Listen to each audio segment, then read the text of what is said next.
Hello everybody and welcome to the Elite Dangerous live stream. This is episode 6 of On the Horizon, which is 6 already. 6 whole episodes of On the Horizon.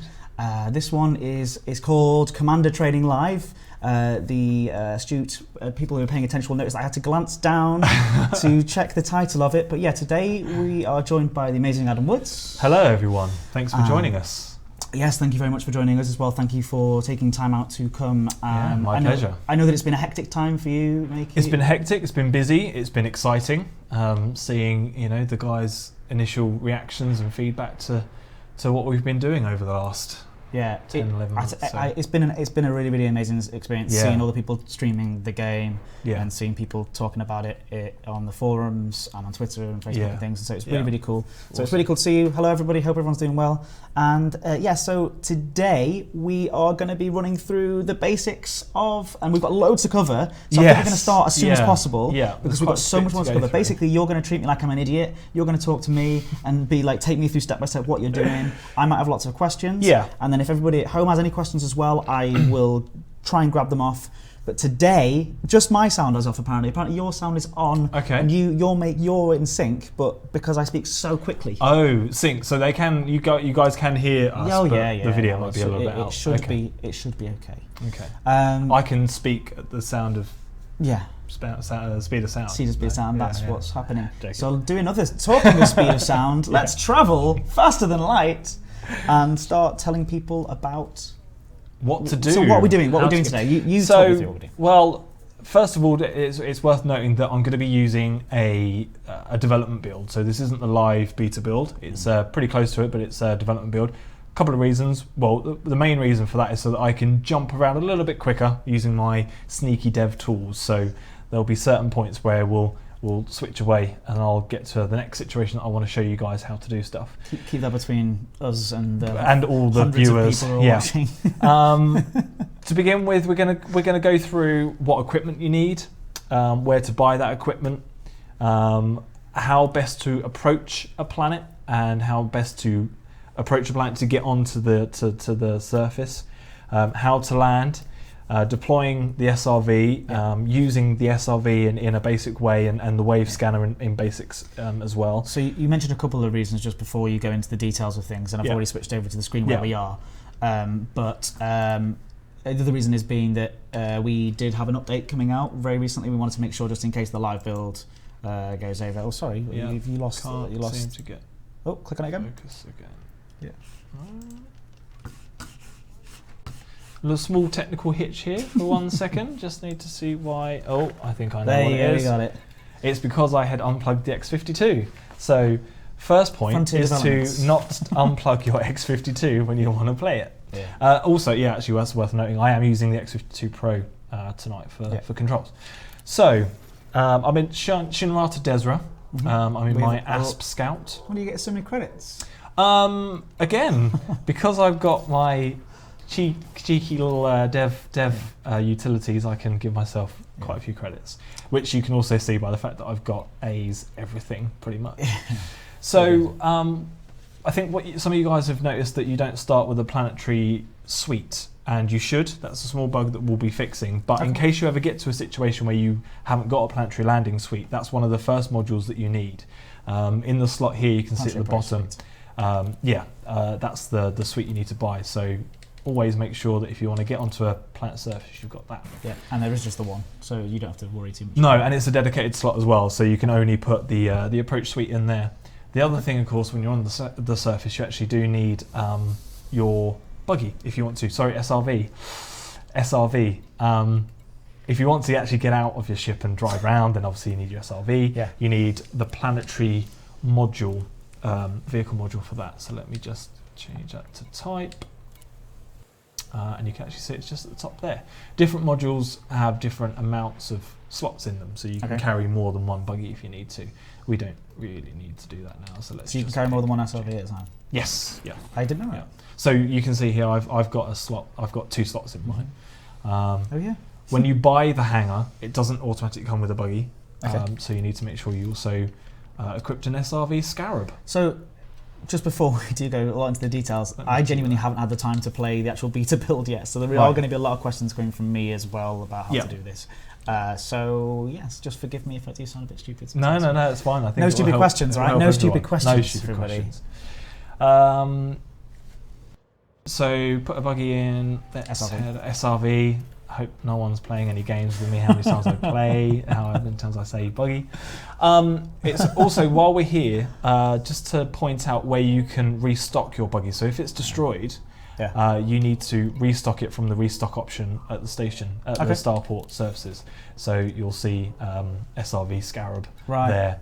And so this is you the select actual the SRV, and the other one is just the area where you hold it. Yes, absolutely, So that's where you can resupply yourself. So let's have a look at how to find where you can land, because not all the planets that are available in the build can be landed on. As you know, we're starting with the airless moons and small rocky kind of bodies. From the navigation tab, you can quickly see with the small kind of front-on view of the landed ship, so Shinra to Desra A1 there, that's saying at a glance that I can land on it. Okay. So that's really handy. And also from the system map. What does that symbol represent again, sorry? I know what it's telling you, but what's the actually... It's basically a front-on view of the landed ship, or a landed ship, like a Sidewinder or something. From the... I'm just going to switch to mouse controls quickly. So from the system map, you can also see that we've got these blue kind of beautiful half circles, which show... switch quickly to... show the planets you can land on, and also at a very quick glance you can see if there are any kind of settlements or ports on there by the small towers that are on the UI as well. So you can see quite a lot of information just at a glance there. So let's have a look. So I'm now going to ask you to switch the feed so I can do my little black magic. Little black magic, yeah. And we'll get to the system that I want to show you guys. Just while I'm going to give you... there's the powers of having one PC doing lots of different things. The interface and design of ED is amazing. Thank you, guys. I know we know it looks Frame shift drive charging. Yes, they have, someone said, what does a red arc mean? I don't know what they're referring to. 3, 2, 1. I don't specifically know. What permit required, somebody's saying? Perhaps? Oh, yeah, that's true. Yep. So some planets or some stellar bodies will be locked behind permits. Okay. Yeah. Right. Very cool. So we're jumping just while I'm in hyperspace here. We're going to go to the CALB system, and we're going here, so you can actually switch the feedback now. Okay. So we're going here because there's a very nice little rocky planet which I want to show you guys. So that's the equipment that you need before you head out on your adventures. And then once you're actually at the planet that you want to go to, there's a kind of certain way or a best practice for getting yourself onto the surface quickly. Okay. And that's what we're going to go through now. Yes. So I'm at Super Cruise. That's what I've always wanted. I'm at the Super Cruise state now, and we're going to head to B1A. Low security. This is something you are maybe going to touch on later on with the different security levels, right? Yes. Okay. Yeah. So all the way, I've probably picked the furthest one away. So I have. So we've got a little bit of a Super Cruise to go, but that's fine. So we're just moving away from the sun there. So all of this for Season 1 players or original Dangerous players will know sort of what the general Super Cruise tools are. Anyone new to Horizon, Super Cruise is the state you get into from your FSD, your frame shift drive. That's what I'm going to be calling it. If I say FSD, that's what it stands for. Yep. Allows you to go faster than the speed of light. Yeah. Compressing space around you and getting across systems really quickly. We now have a small amount of information to help guide you to planets and settlements on planets and ports on planets. Yeah. When I have a planet located like, locked on like CAL B1A now, in the lower left-hand corner of my HUD, I've got the similar Super Cruise guidance. So it's telling me that my ideal speed once I get there should be around 200 kilometers, and distance.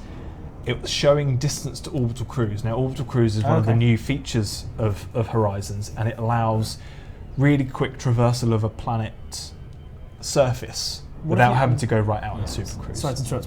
What if you are locked onto a planet that you cannot land on? What will the distance show then? Is that it won't display anything? It won't display anything. Yeah. Okay. So it will display the planetary information as normal, but it won't show you any kind of Super Cruise info there. Yeah, almost as if your in-game ship knows that it's airless. Yeah, absolutely, and it does. You can check if it's got an atmosphere and things. So that's okay. It. Cool. So we're running past all the different USSs and things there. Yep. So thanks everybody for joining us. By the way, it's really cool to see everybody here. So we're going to take you through basically, if you've just joined us, we're taking you through basically all the basics for what you need to start playing Dangerous Horizons. We did notice a few people just saying some things were talking about some chatter on the forums and stuff. We just wanted to make a few things clear. Yes, it's a live. It's like my pilot training videos, but live. But live, yeah. And also today, I'm going to be talking about. Today, I am. Sorry, I was going to show you. Absolutely. And then afterwards, I'm going to upload it to YouTube, and I'm going to put timestamps on there and bookmarks as well, so people can find all the different parts. This is where we talk about this. This is where he talks about this as well. So it's worth noting also that I said before, I'm in my ASP Scout, which is one of the new ships, which is it's the first time I've flown it actually today. Hold on 1 second. We just nice. took a stream, took a dive. Yep.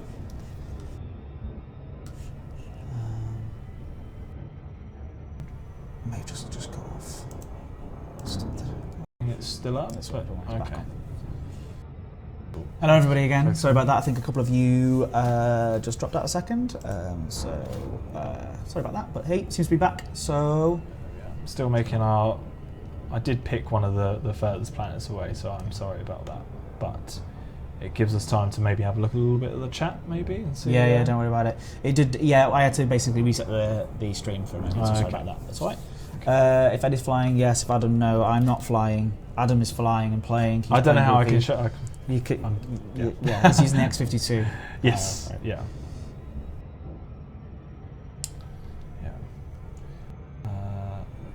For.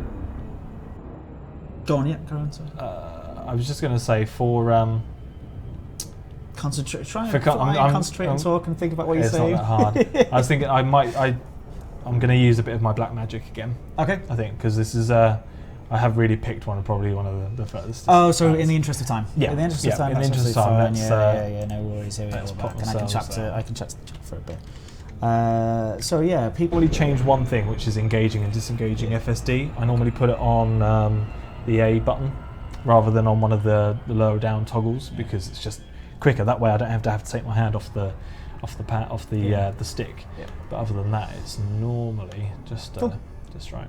So I'm a little bit closer to the planets now. I just want to go out so I can get a good run up on it, and then I can show you guys exactly the best approach to take for coming into Super Cruise. It's funny because we're doing it live. We just wanted to get out. We wanted to get these sort of people coming along and watching and learning about these things.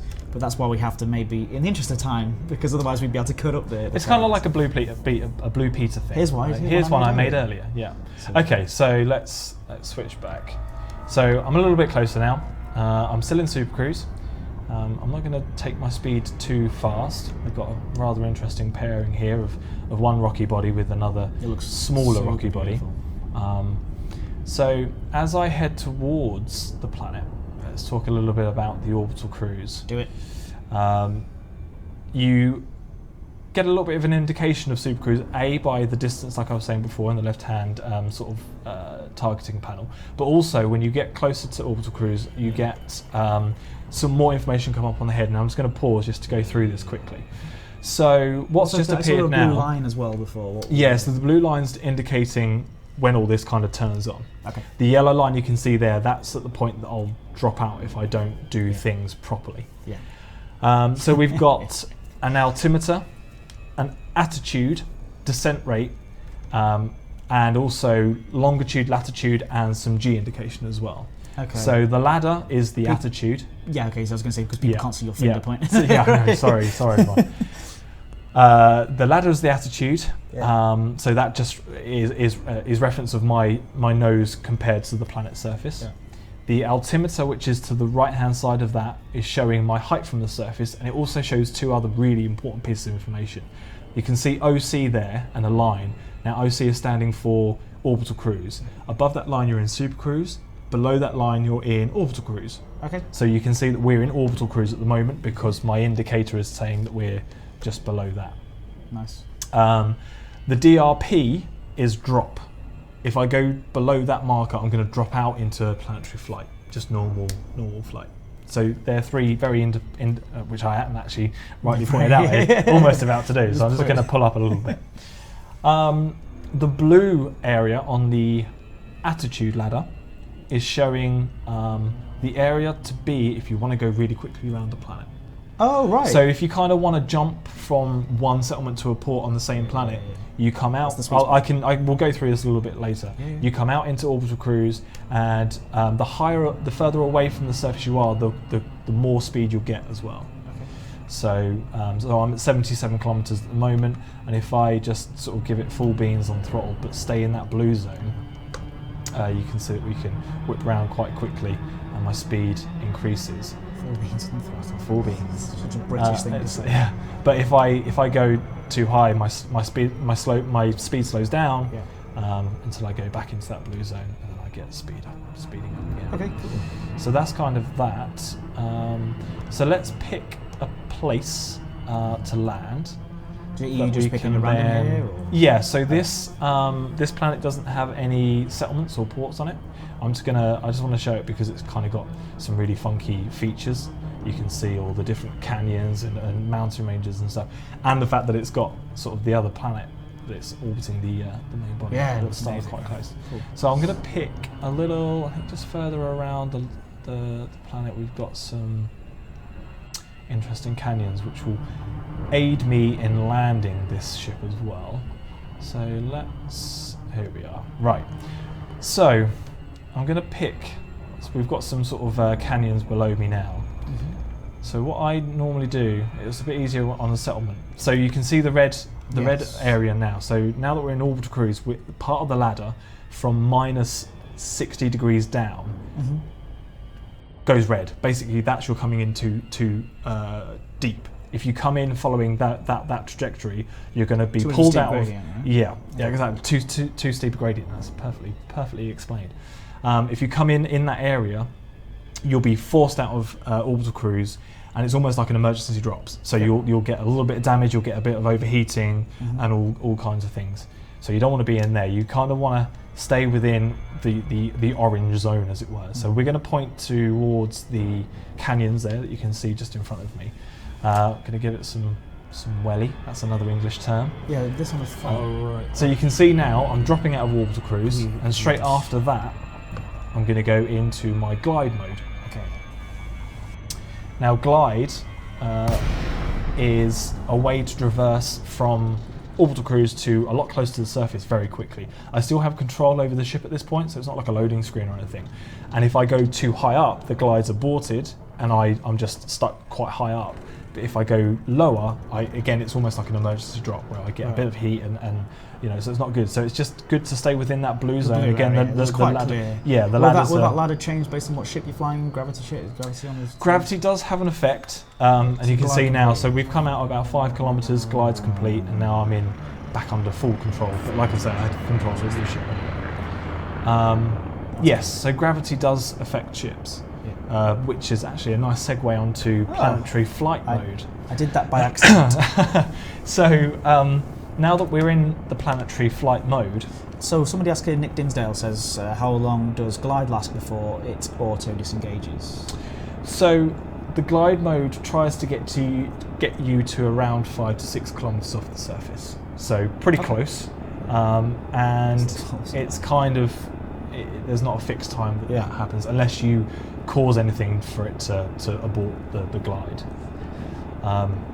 So let's talk a little bit about planetary flight quickly. So John Bates says, just really quick, can you show me how to undock and dock to my ship, please? We are going to be talking about that sort of thing in a minute. Yeah, so keep watching and we'll get there. Absolutely. So generally, the main kind of planetary flight change, I suppose, is that power is being diverted to your ventral thrusters. I'm trying to learn that new word for myself there. Ventral thrusters. And the idea for that is that keeps the ship in level flight. So that's why you'll find that your ship's a bit more slidey, a bit more kind of.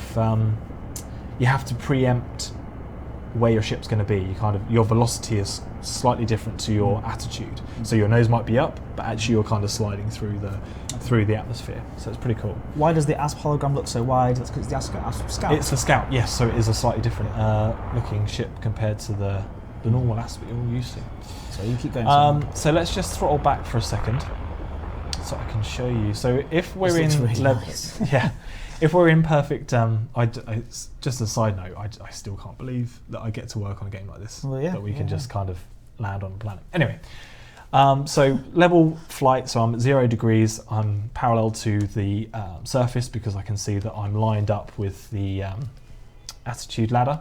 Yep. If I point the nose down, you'll notice that because of the ventral work that the ship's having to do, it gets a little bit more unstable. Which, because I'm on a 0.0 G world, it's not actually a best example for this. For the driving. Because so the planet's not trying to pull me down so much, so my thrusters aren't having to work that hard. So I'm finding it fairly easy. Try taking like a Type 9 down on a 2G planet, and you'll notice it. Yeah, you'll know that. Yeah, absolutely. Also, I think some people may notice that we do have a small safety feature on the ships now, where is if you're within 30 degrees of the horizon or of 0 attitude, it tries to right itself to level, just to kind of give you a little help. All right, it's fine, we're good. No, sorry, I was just glancing at the screen. Every now and again, I'm like, careful. FA off. So. I think you mentioned something about FA off earlier. FA off, You were saying about how it affects. Yeah, absolutely. It shows gravity quite well. So at the moment, by default, and as I always flight assist is on. If I turn it off, you might have to bind that or use the panel on the right. Okay, yes, use the panel. Flight assist off. Flight assist off. You will see that my altitude is slowly going down. 47, 44. You can use flight assist as normal, but you just have to counter gravity yourself rather than allowing the ship to do it yourself. So that's going to cause some very interesting, skillful pilots to probably destroy me, because I'm still not very good at flight assist stuff. Although I did have a Corvette going through a canyon the other day without flight assist. Nice. Yeah. Well done. Really Nobody slow. was watching. Nobody saw it. Yeah, no, no proof. You've got no proof. Absolutely. Never happened. Absolutely. So are you looking for a suitable place to land? Yes, so that's planetary flight. Let's move on to how to actually land your ship. Does anybody in the chat want to ask any more questions about planetary flight as well, just before we move on? I think that was pretty good. You covered Masoni T says Spanish, please. I'm really sorry neither of us can speak Spanish. Sorry. But I really do. Hopefully, I know our community do a great job by translating some of these things, so hopefully someone from the community will translate this into text at some point.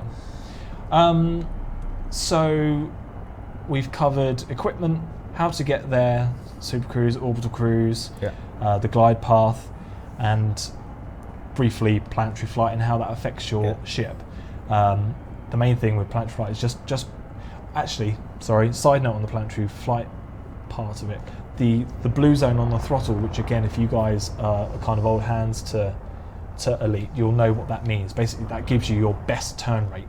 And that still applies. So being in the blue zone of the throttle, which is everyone to loves the the blue right zone. the blue zone. Which was the blue zone? Blue zones are good. That's it's a good thing. Yeah. That gives you good manoeuvrability language, on a planet. So you can see I've got quite a good turn rate here. Again, I've obviously Is it wrong that it's giving me motion sickness? I'm joking. It's not. But it just. I think being able to turn that sort of unbelievable. that would probably give would give you. Yeah, Absolutely. Yeah. Sorry, I asked for questions. Somebody asked up earlier on about the water on Earth, like planets and stuff. Of course, that's not something that's in. No, not something in Horizons. Not at the moment. No, not at all. So right, let's land. Yeah, should we do this? Let's try and land. So, from high up, the scanner, which is the disc in front of you, as you guys probably already know, displays as normal. The first thing to do is to try and find a flattest piece of area, right? You need to naturally find somewhere flat to land. You can do this. I kind of use the attitude ladder to help that, because if you're on a smaller planet that your attitude is kind of almost at a 45-degree angle, but yet you're completely 45 degrees against it, so it's not going to be flat. Whereas here we've got quite a lot of flat area. So what I'm going to do is drop my altitude a little bit, to under 75 meters, which is again shown on the altimeter to the right-hand side of the ladders, just below surf, which isn't surfing, it's surface. Thank you very much. And now you can see it's like 64 meters till the surf. and now Hitting the beach in 64 meters. So below that altitude, Landing gear deployed. the landing or the terrain schematic appears Look at that. where you're. That where didn't you're, appear until you put your landing gear down, am I right? No, it did. So let's just go No, through because that what I'm again. saying is you can see that. Oh, it's sorry, I'm red talking on about the symbol. terrain section. I apologise, yeah. So the terrain always appears below 75 meters. Okay, yeah. And then it didn't appear red around the base because I was like, why can't you land here? Because you haven't put your landing gear down. Yeah, absolutely. So let's put my landing gear back up and go through that step by step. So because you're right, absolutely, it's the. I was confused. I was like, what's going on? So below 75 meters, terrain rendering appears. You can see the schematic of my ship, a small stalk and a disc underneath. When I put my landing gear down, which I'm using one of the toggle buttons on X52, the disc will start trying to tell you that the area below your ship is in a good. It's good to landing on. Okay, the ship isn't blue yet. The idea is you need to get everything blue, all the blues again. Well, it was good. We've said this. We've said this time and time again. Trust the blue. Trust the blue. Trust the blue. Bit of blue. So, sorry. I think I just hit my mic. Sorry. The HUD on the cockpit now, you can see I've got various pieces of chevrons and lines to try and direct me to where I need to be. So I need to be horizontal with the. So you want that line to be the surface, So what it's telling me is I love that. roll so my ship. satisfying the way it sort of grabs hold. So I of can roll my ship like that, and then the side chevrons go, but it's still telling me to nose up. So if I line all the boxes up, everything goes blue. Alignment okay, ship okay. The stalk goes blue, the disc goes blue, everything's blue. Can we do that again? Yeah. Everyone pay attention to the lovely bit of UI work where the bar gets grabbed by the little... I got. So John Pace, our head of UI, So nice. he put this in sort of late evening, and it was beautiful. Boop. Gives it a little grab. Needs a little boop. It's probably Have you ever something used a TU3 guitar tuner? No. It does the same sort of thing when you get the note right. When it you goes, get it. Yeah, it's really satisfying. Yeah, it's really satisfying. Gives real nice feedback. For such a simple little thing.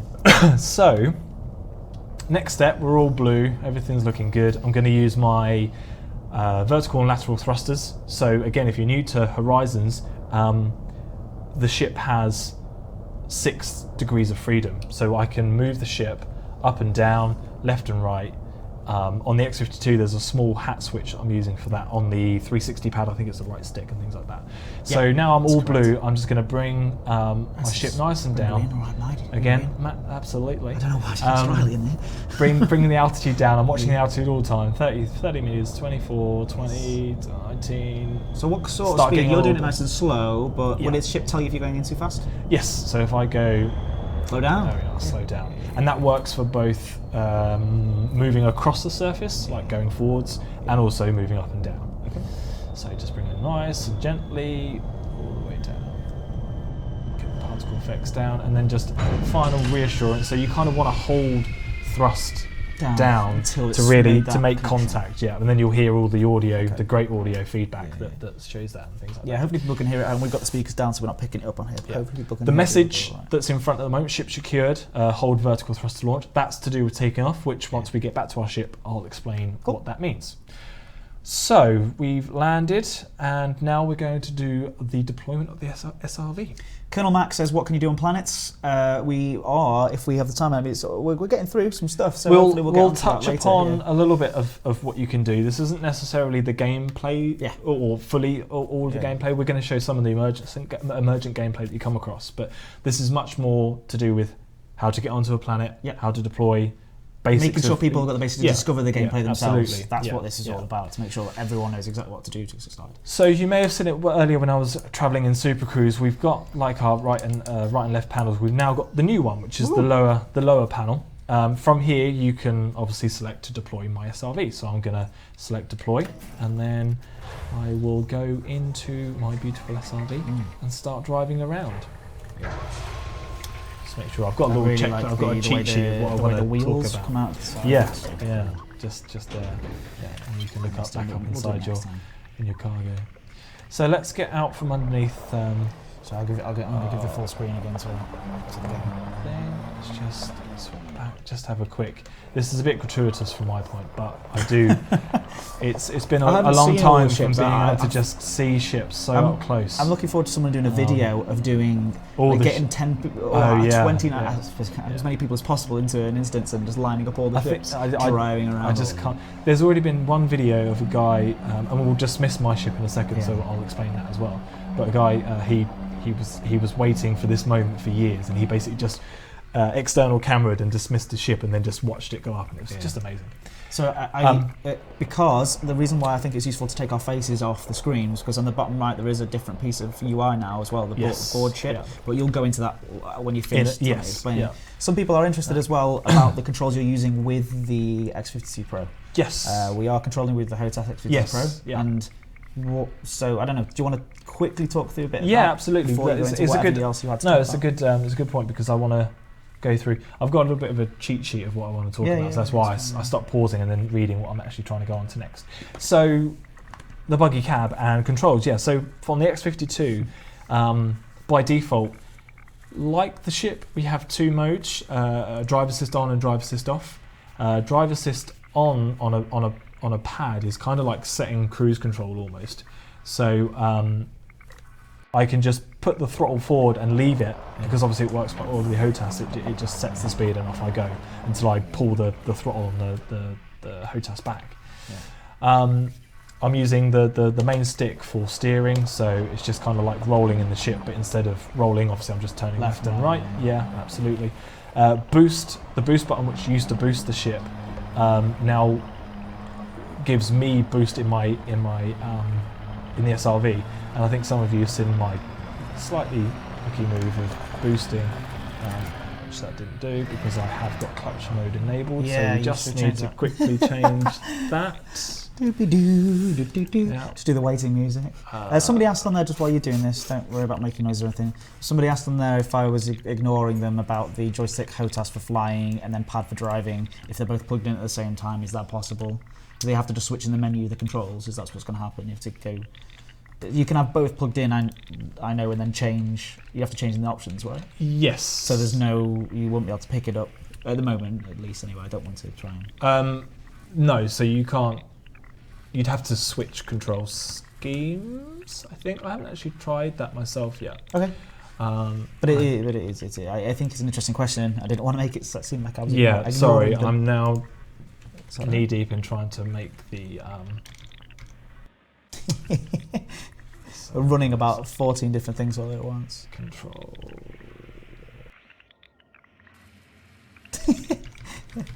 Talk amongst yourselves, guys, at home. We'll be right back with you. Here we go. He's found the right thing. I think I found it. He's found the right thing. I found it. He's found the clutch control. I think. Hopefully, you'll have to restart the game. There we go. I think some people probably have come across that very same problem. So apparently, Oswick42 says no, you don't, Ed. You can just bind the SRV controls to the controller. There we go. the players know me already. The players is speaking. Thanks for the community. Thanks for that, community guys. So, back on track. Sorry about that. No need to apologise. Boost on the ship now boosts my buggy up, so I can get a little bit of height. SRV. I don't control any drinking. In low G worlds, for example, like this one, a 0.07, I can get quite high. So with full, the PIPS system also kind of. Are you going to take damage if you fall, or is that because it's low gravity? You'll be all right? No, I will, because I can show you the rate of descent indicator in a second as well. So the PIP system, which is just the lower right hand side, system engines and weapons. Putting more PIPs to my engines means I get a longer thrust rate, and it will recharge as well. And then when in air, you also have a small amount of aftertouch, so you can roll the buggy across a node like that, and then land. And that's throwing the thrusters as well, isn't it? So what I'm using there, it's the same for me using the default X52. It's the same. It's the same as steering left and right, but instead of when you're in the air, it just changes to rolling the buggy all the way over, and then. Always try and land on your wheels, because that's best. Cat's always not on my feet. When I'm in the air, and this is the same for when in the ship, you'll see a small rate of descent indicator appear on the right of the altimeter. It's the orange bars. That shows on the ship. I was going to point it out. But I meant to. I skipped it. Sorry. That shows your rate of descent and climb. Okay. So coming in too fast, descending too quickly, there's a little red zone at the bottom. Okay. Stay away from the red zone. And in the buggy, if I just boost up, I'll take a bit of damage, but it's fine. If I boost up to my highest and then just let it drop, you'll see it drops all the way down into the red. Wow. And then I hit, and you see I'm now at 98% hull. Oh, interesting. So you want to basically, if you're boosting or if you're in the air, try and save yourself a little bit of boost and feather down so you don't hit it too hard. Rate of descent and rate of ascent. So if I do it again, but then instead of, if I just sort of feather it down, it's much nicer. Yeah, but I didn't take any damage. It's sort of impact, but I didn't take any damage. Well, so there's sort of some rough and basic controls of the buggy, SRV. The next thing. I'm just stopped now. I'm just stopped at this point because it would take far too long. We would be here for 4 hours if I was saying it every single time. Right. I want to have a quick talk about the wave scanner. Yes. So this is the arc that you can see wiping in front of me. At the top of the terrain scanner, or sorry, not scanner, terrain view, and you can see that there's a bunch of kind of lines on it, and also if you're listening at home, because I can't hear the audio, there'll be some noise that's representing the different shapes as well. Turn it up a little bit if you want. No, it's fine. It's fine. I think it is coming through though. Someone was talking about the awesome sound earlier. So. Yeah. So it's basically it's a passive scanner that's telling me there's things out there. Yep. I'm not going to go into kind of what the details are because that's part of what you guys are going to explore and find out. Yeah. We don't want to ruin the experience of discovery. We're just trying to make sure. But I am going to go and discover one of these areas to show you guys how it changes. So you can see at the moment I've got the 2 lines towards the bottom of the scanner. Mm-hmm. As in right in the middle. Yes, right in the middle there. You've got two lines. So I'm going to head towards that. Yeah. As my distance decreases towards it, it gets more focused, and the lines become smaller so that you can hone in on exactly where it is. From a distance, they're quite wide and quite spread out. So from what I can see 3 actually appearing there. Yeah, so you can see, and you can also see the difference. You can see the difference in their signals slightly. Yeah.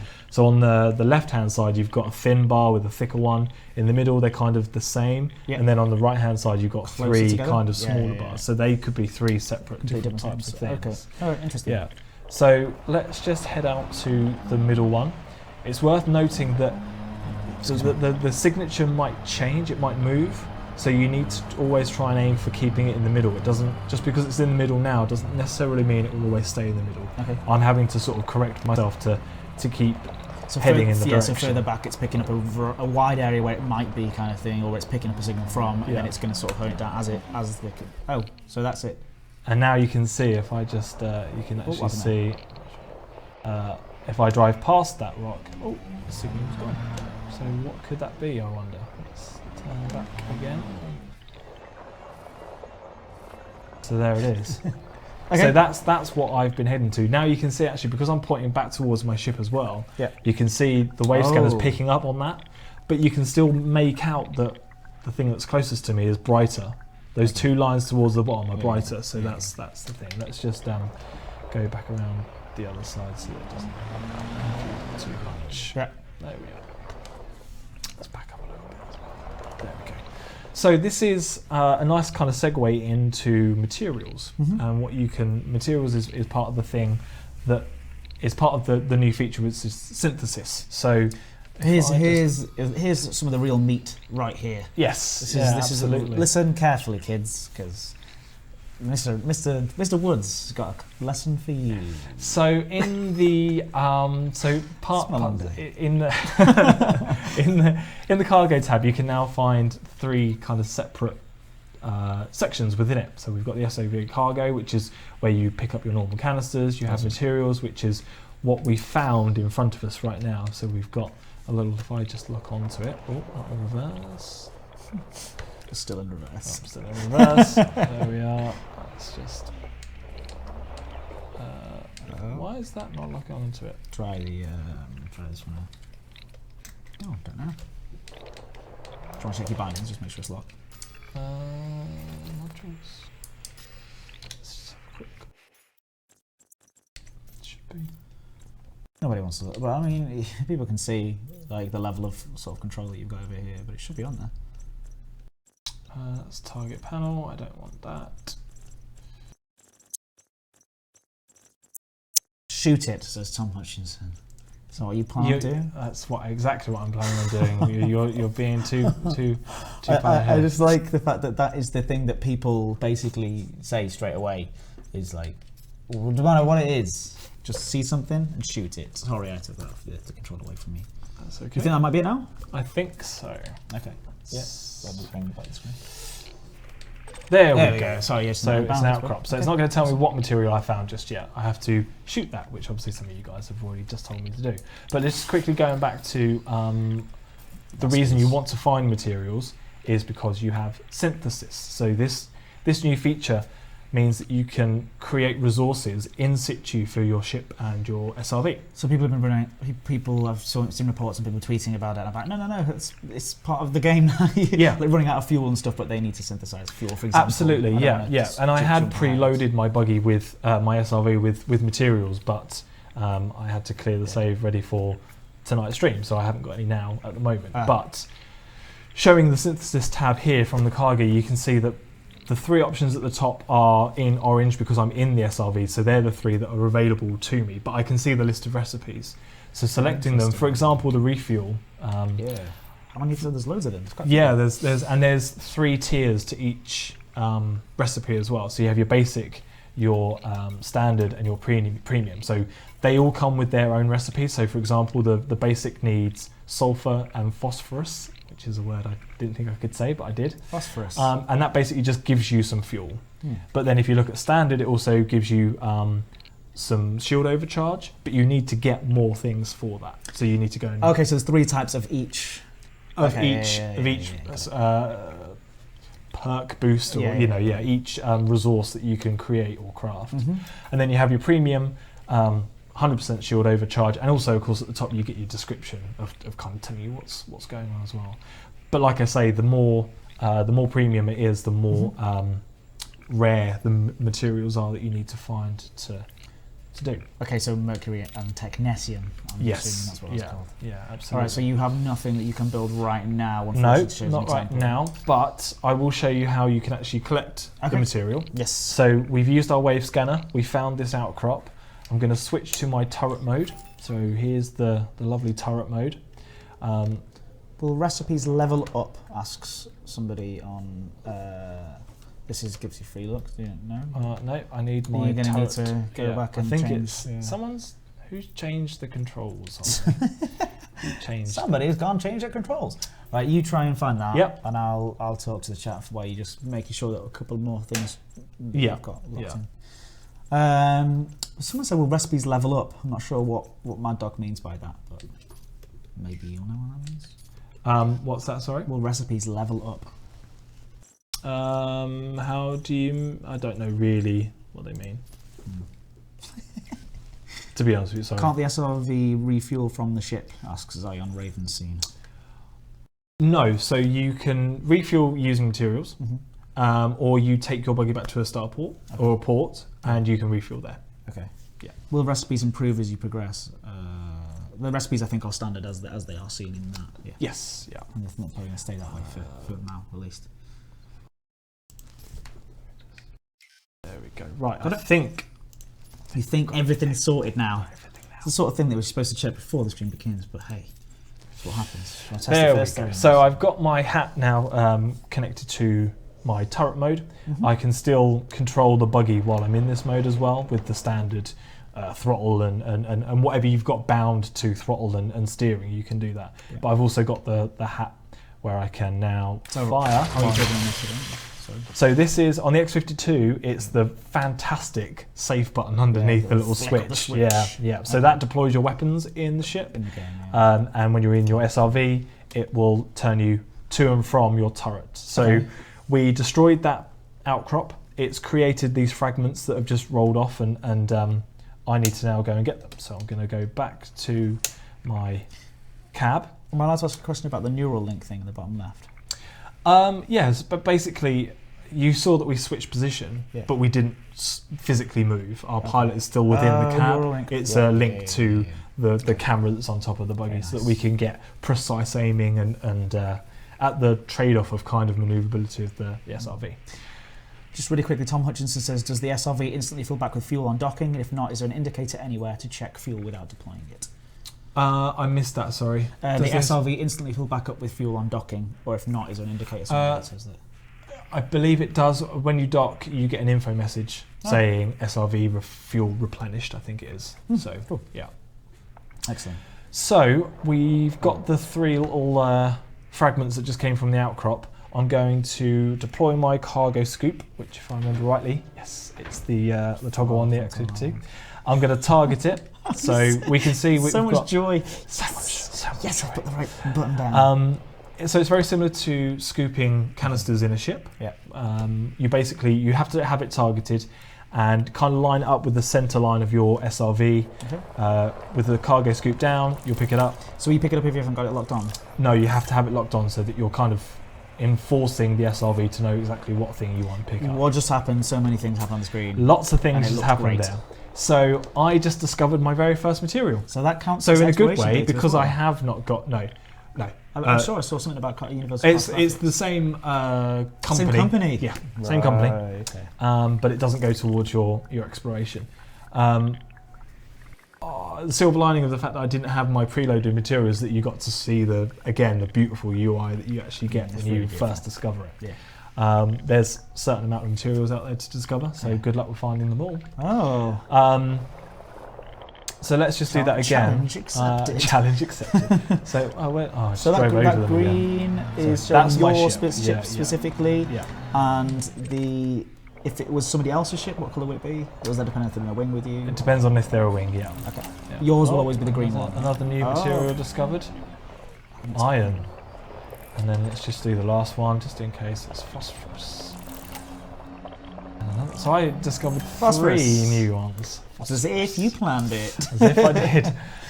You didn't, and by the way. perfectly, it's given me just enough to do an SRV with fuel.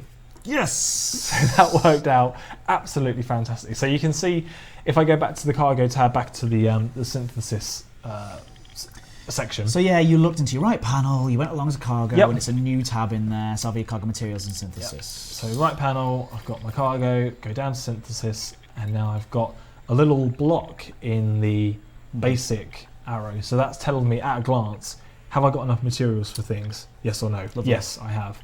I can open up the refuel, and I can go you back go to basic, basic, and I can see that I need 1 sulfur and 1 phosphorus, and I've currently got 1 of each. Where is your fuel indicator on the ship? So show that you actually need Handily, any? right now you can see it. literally, Yeah, absolutely. You're doing what I was doing, which is pointing. Sorry, at what I but can see. you can see that I'm interested. Sort It's of, there. Yeah, Right it's here. just to the left-hand side of the synthesis panel. If I go back to front view, it's just off to the right-hand side. Fuel. Yeah. So let's synthesize. Yep. Which I might just add. This is my first time synthesizing. Is it? Yeah. Oh, great. Absolutely. So we'll refuel, activating, and you can see that bonus I've now got it. active. And then I've spent all my materials, and that's done. So it said bonus active, so I'm assuming that it stays that blue bonus active when you do stuff like FSD injection, plasma munitions, Yeah, explosive so munitions. FSD, for example, in your ship might last 1 jump. So it will be activated for 1 jump, and then it won't happen So again. this synthesis is active in your ship as well. That's a new part of the UI that's part of this whole. Yes, thing. so it's not just when you're on the surface. You can synthesize resources for both SRV and ship. So you can see here, you always see so the that's list of recipes or of things that you can make. But things in red So badass. aren't, obviously you can't do anything with my ship at the moment. However, of course, I need to know what I need to collect, because I can only find materials on the surface. So it's really handy to know exactly what I need to find if I wanted to. For example, I'm out in the middle of nowhere, or I'm stuck and I want that FSD boost, so I can find it. I can go, right, FSD injection. For the basic, I need that word which I can't say and that word which I can't say. Germanium and vanadium. Clearly. Vanadium, that's it. Well done. And then I can go and find them. Yeah. Cool. So that's synthesizing, I think. Yes, that's pretty much. Someone says, Christopher Mitchell says, can we steal other players' ships on planets if we're not in them? I think that the ship technology is intelligent enough to not let other people steal the ships, right? Yes. No Yeah, you can't board another person's ship. Yeah. Right, this is getting back in the ship, right? Am I right? Yes, it is. What we're doing but now? I'm going to, because I've noticed that a few people got a bit confused when their ship wasn't on the surface when they recalled it. So I'm gonna, although my ship's still here, I'm gonna dismiss it and call it back in just to show that flow. Okay. But I'm just gonna move towards it a little bit because I want to see the ship go away because I like it and make that fantastic save there. Right, so let's superb control. So 2 options for dismissing a ship. Yeah. I thought you were doing it super fast. And I was like, one is I'm talking really fast, aren't I? No, it's perfect. You're doing a good job.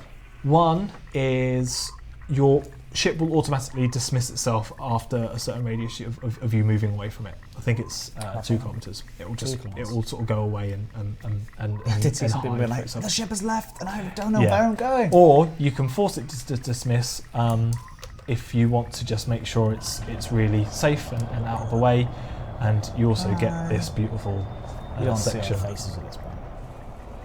I never get bored of that. But also, interestingly, I never lose the sense of isolation in a good way. What do you mean, sorry? So I've just sent my kind of only link. I'm now on my own in an SRV, and it's just there. You know, it's a really nice emotive thing. Yeah, I think. While it's going away, you won't be able to instantly recall your ship. Okay. So the option to recall won't always necessarily be there. All right. That's what I was seeing some players kind of going, oh, I just missed it, but I can never get back. What's going on? I can't recall it. How do I recall it? So because that option wasn't there. Yeah. So there's a small delay sometimes. How long? Because that was actually quite short there. That was quite short. Yeah, I have seen it being a little bit longer. I'm not 100% sure on what the delay. Yeah, sure, that's fine. But it will. But it will just check. Yeah, check back later. We'll have a little bit of feedback that says what's going on with the ship at that point. So let's recall my ship. So you can see we have a small time delay for it to come back. It's just popped in. Let's watch it land. I like to try and play the game of, can I catch it? Where is she?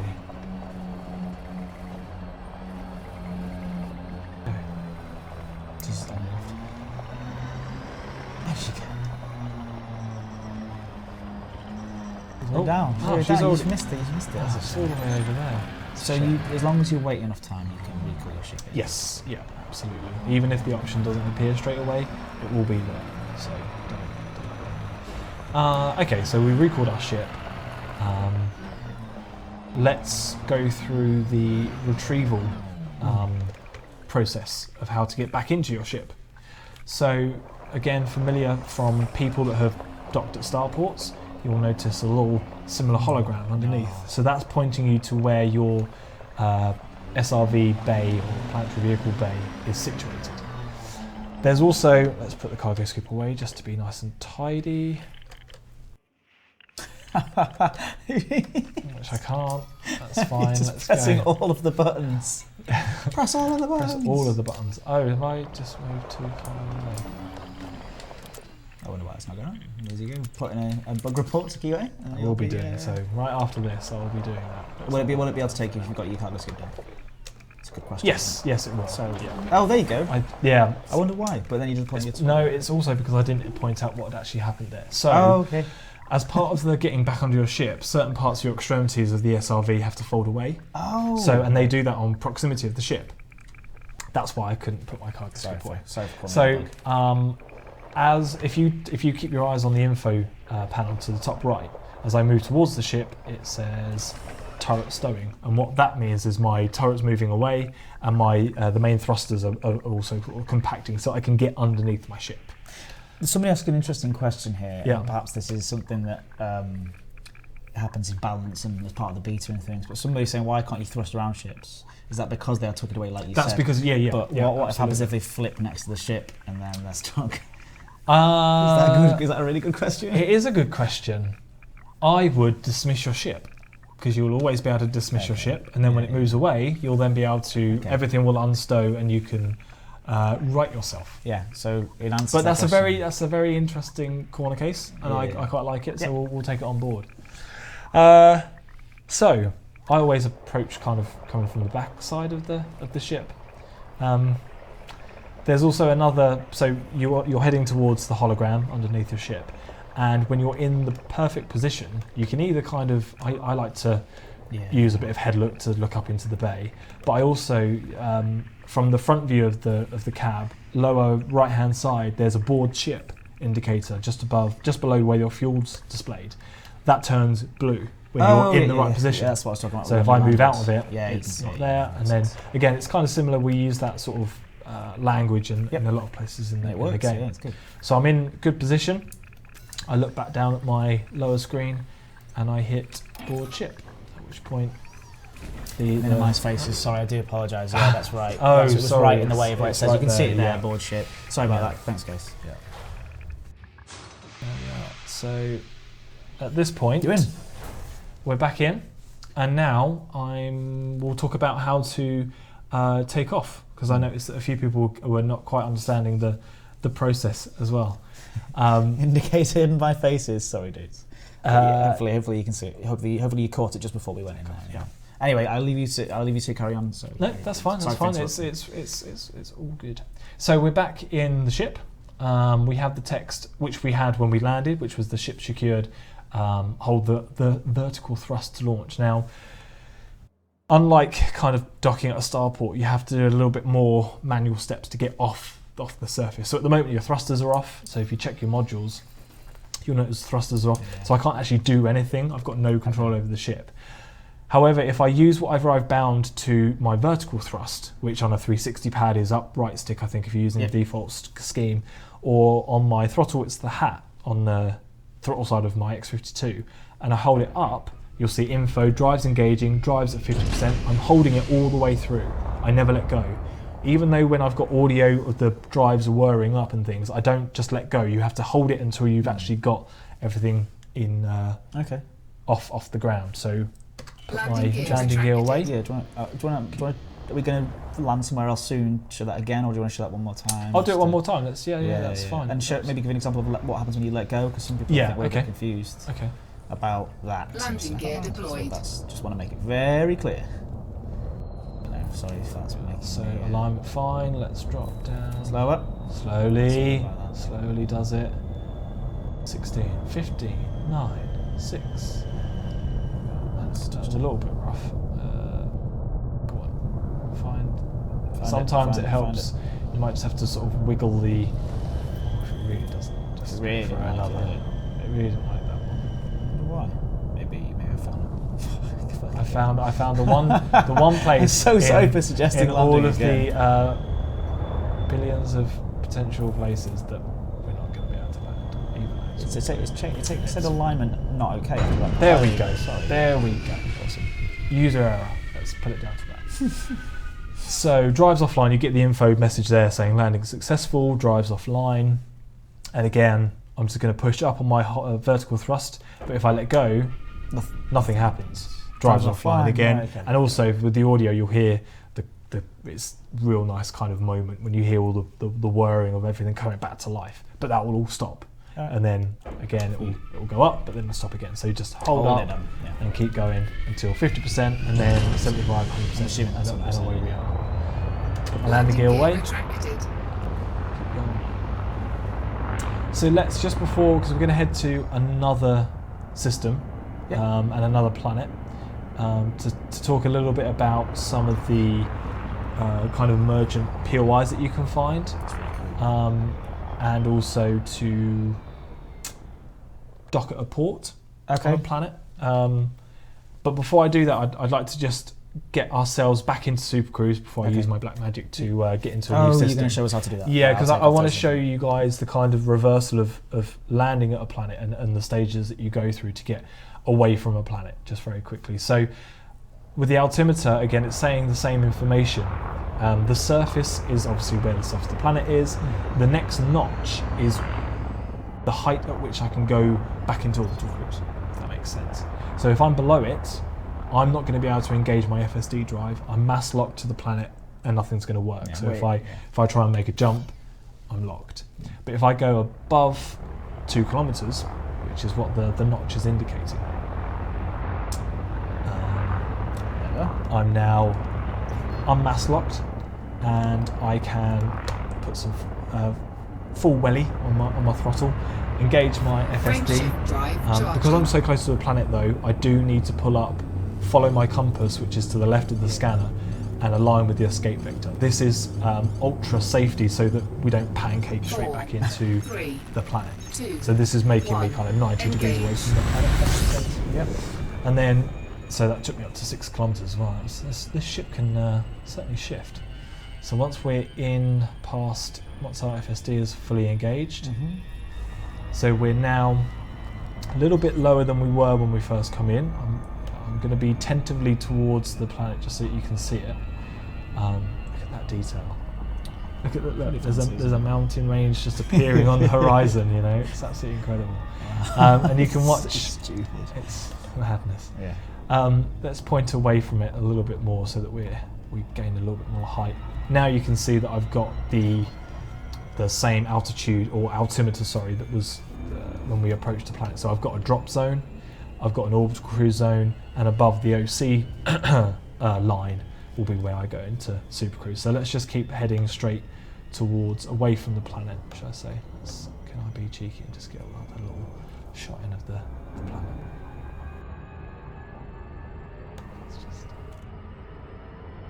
And that's the. And I can't remember where you were just a minute ago. Yeah. Sitting somewhere on there. It's so stupid. And you could hop over to the other planet and just look at where you were. That is, you can see that crater right there is when I'm going to go to it. Absolutely crazy. So where are we? So right. So then, and then that's it. So we're now back in Super Cruise, and I am going to use my black magic to jump off to another system. You should have full control. But yeah, everyone, thank you for watching. If you're just tuning in, Adam here is taking us through some of the basics for Early Dangerous Horizons. So you guys can all enjoy the beta and make sure you can fully explore all its features and stuff like that. So just covering some of the things that maybe some of you are commenting about in forums and stuff to make sure that everyone knows what's going on. Yes. And you're doing such a great job of it as well. No, genuinely. I hope I'm not talking really too fast. Obviously, you guys will be able to watch the video back, and yep. I'll probably be doing the kind of normal videos at some point. Yeah, no, definitely. Yeah, I think this is just to get a nice early one out there. So I was really excited about doing the stream tonight to kind of play it such a fresh. It's really cool to be able to play it. Just the build of it, get it up, play it, and actually play it on a live stream rather than being like, right, what can we show today? Yeah. Can we show this? Yeah. Should we show this? And like really trying to time it all interestingly. So it's been really nice to just go, let's just play. I think I was saying to you earlier, it's kind of like, this was very similar to the first stream. I don't know if anyone's watching tonight. The very first stream I ever done was going through the tutorials. Was that 2 years ago? Oh, it was so long ago. It was similar. I was just like playing the game and telling you guys what I was doing when I was doing it. It was awesome. Anyway, sorry, that's Gump. Let's go back to the game. No, it's definitely not Gump. I'm now back in the. Somebody just said you can always slow down the stream if Ed speaks too quickly. So it's not just me. He's quite nose to mouth as well. I am. I get going. I can't help it. It's passion, man. Yeah. Hey, there's a new piece of UI that I'm seeing there that is so useful. Oh yes. And I need that UI. Let's switch back to the game. I hope. Oh, sorry. Yeah, I didn't. I forgot. That's professional. It might be easier if I show it against the planet. I just want to show off the star because no matter how many times I do a jump, it's still amazing.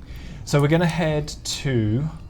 I want to show you guys how to interact with a port on a planet's surface, and along the way I want to show a little bit of emergent POI work that you can find. So we're going to go to Gao. Again, you can see the icon is there, and that's how I'm going to know that I can land there. Gao. I don't know, maybe people can correct me on that. Yeah. We're going to head to... Can you show us how the data link scanner works? Interesting question. Yes, coming up. Cool. Coming up. So we're going to head to Strauss Inheritance. Now actually, let me just throttle back and point out something extra on this navigation tab. When there are settlements on a planet, there's two icons that you need to look at a glance in the navigation tab that you can get a lot of information from. The one we've got, if you notice the difference between, I've used the worst one, Fermi project, that the icon to the left hand side of the name is smaller than Strauss Inheritance. Oh. That's because Strauss is a port, and I've got a landing pad that I can dock with, and I can go to the port services, and depending on what services they have at the port, I can do black market, I can outfit, I can buy a ship and things like that. The Fermi project is just a settlement. It won't have any kind of direct pads. There may be, prospect.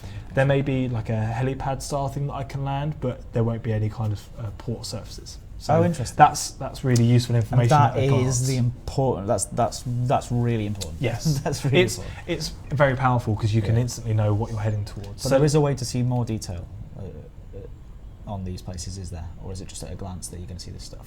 From the planetary map, you can find out what sort of surfaces you can expect to see. Great. Someone's asking about what those pluses mean and things like that. We will go through that shortly. Okay. Well, after it's soon.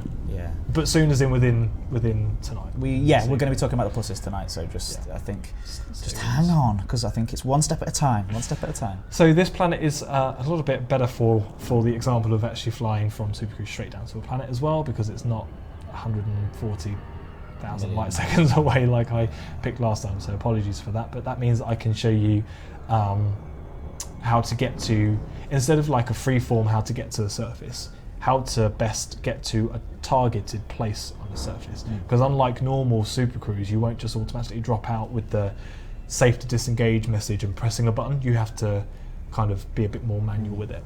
Question, is Apocalypse the coolest named planet ever? Yes, probably. Yes, it is. Probably. Yes, it is. This is a fact. And let's also, you rightly pointed out, Ed, of the new UI indicator that we've got for showing you if your target is behind a planet, which is super useful. So if I drop down the other side of this planet to Strauss Inheritance now, you'll see, if I just pitch the nose up, it's still a little bit above. There we go. So you can see it's changed now. And what I'll do is I'll get into orbital cruise and then I'll follow that target around. Let's just take a glance at what that looks like. So it's kind of lost its saturation, and it's also got a dotted line. So that is behind the planet. So unlike, let's see if we've got a target. There we go. Oasis over there, that's bright orange. It doesn't tell you the distance, so that might still be behind the planet because I'm so far away. Yes. It just kind of gives you an idea of where to get to, and then once you're a bit closer, it will give you more. Yeah, that is something that I definitely had struggled with in the past. So let us get back into orbital cruise, and let's just take in a few of these views again. So here we are, we're 400 kilometers away. Let's get back into the blue zone. Just while you're doing this, I mean, you might want to talk through it. I just really quickly want to say, so I think Lave Radio is saying that they're recording tonight live, and he's like, please don't eat into Lave Radio's time. Guys, what I can do to make up for that, because we are going to eat into the time slightly, is just to say, everyone check out laveradio.com when you get a chance.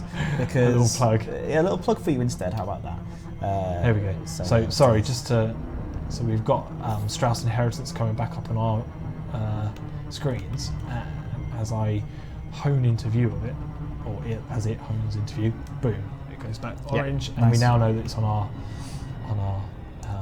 You've gone out of the blue area. That is because you want to slow down. I want to slow down, but I also want to drop my speed. So if you allow the target that you're aiming for on the surface to go too far underneath your ship or above it, because obviously the planet's above me in this relative state, your angle of attack is going to be too steep, and you're going to be in that red area. So you want to kind of start thinking about that slope a little bit earlier on. So I normally kind of get the target maybe 150 kilometers away from the ship, and then I will roll the ship around like that, because I'm a bit OCD and I like to be that way up when I come into planetary flight mode.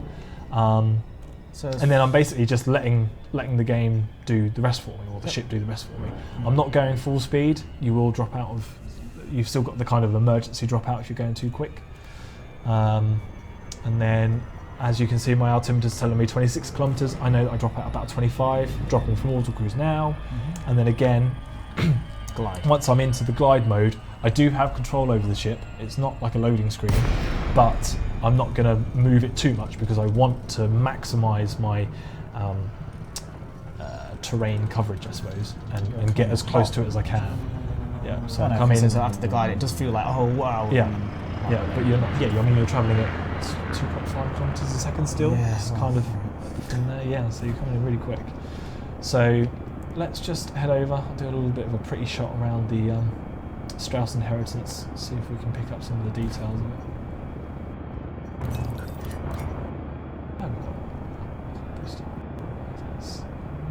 See some of the details. So that was the energy and capacity, it says. Yeah, I've got full means, that doesn't matter. Yeah, so that's what I was saying. So we can see here that's what the icon on the right hand panel in the navigation tab, that bigger set of buildings is pointing out that if we look, we've got what you will see as recognisable landing pads. Okay. So there they are. And you know, different ships are interacting with these guys as well. It's all very. Okay, yeah, I can see lots of stuff on the scanner. Yeah.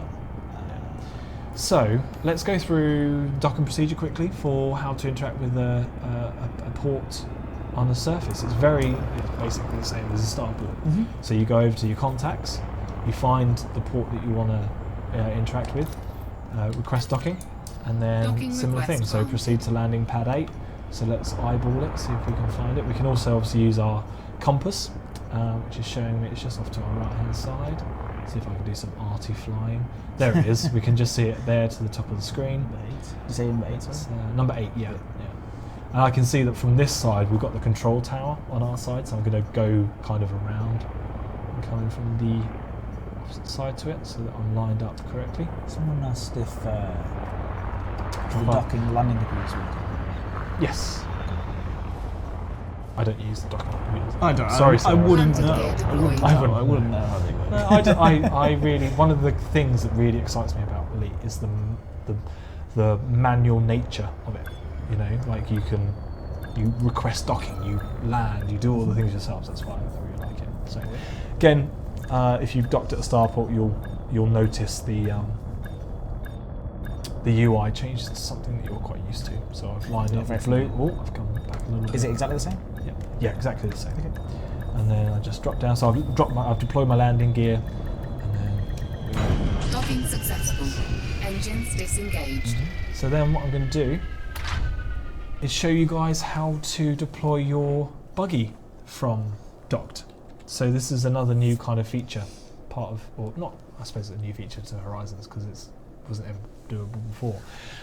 You can get into your SRV from being landed and you come out of a garage, which is basically what we're calling it. So you go to the same screen, go to deploy. Before we do this, no, Too in late. fact, no, it's fine. I just want to make sure. I like to have your face up there, being more enthusiastic, but I don't want to put it in the way of anything. So you can see now that instead of deploying from underneath our ship, we've come out through the network of systems in the port to our garage. So if I just pull out and spin around, that's just where we came out of. Yep. And then of course, you know, depending on what you want to do at the port, you can have a little look around. There's some real, incredible things to see. You were saying, earlier, you were like, oh, can we just fly around in an eagle? I spent more time than is probably healthy flying around Ringport last night in an Eagle, and I had so much fun. If you guys have found the Ringports, and you'll know what I mean by a Ringport.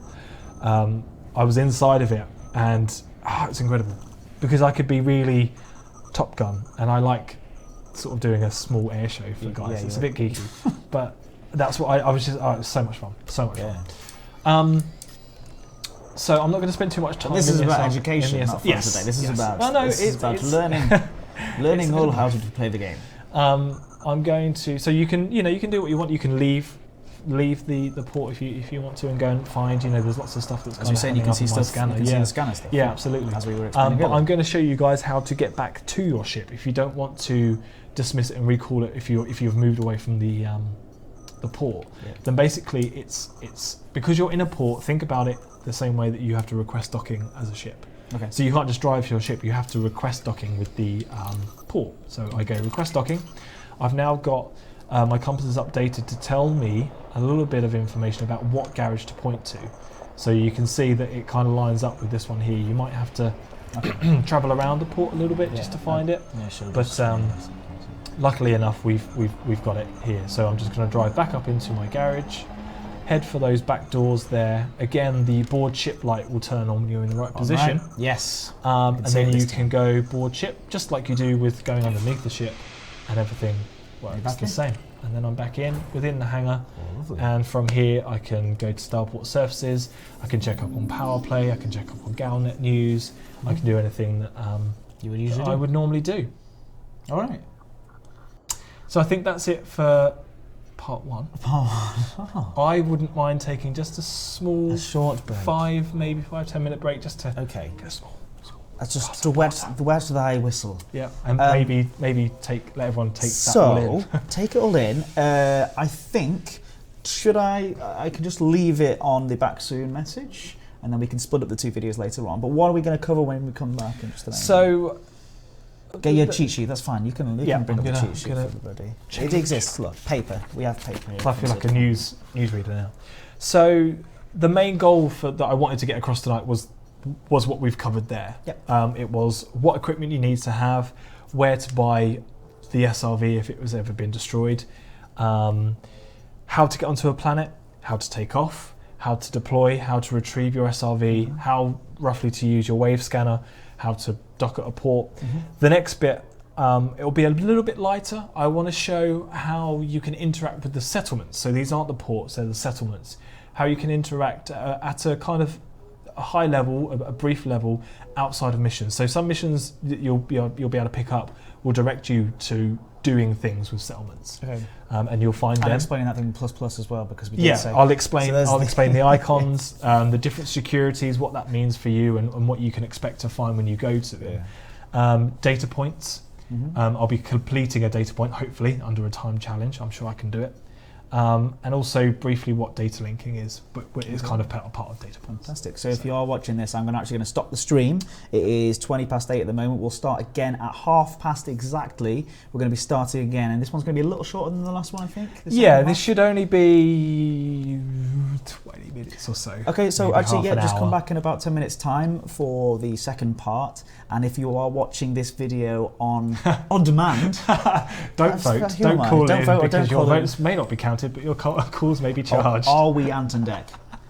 We're like the worst low-budget Ant and Deck there is. So come back in about 10 minutes, and if you are watching it on the YouTube after it's been uploaded, the YouTubes, then this will just be clearly labelled part 2. So we're back in 10 minutes, and thanks all for watching so far, and make sure you come back. Stay with us. Stay with us. Speak to you in a minute. Goodbye.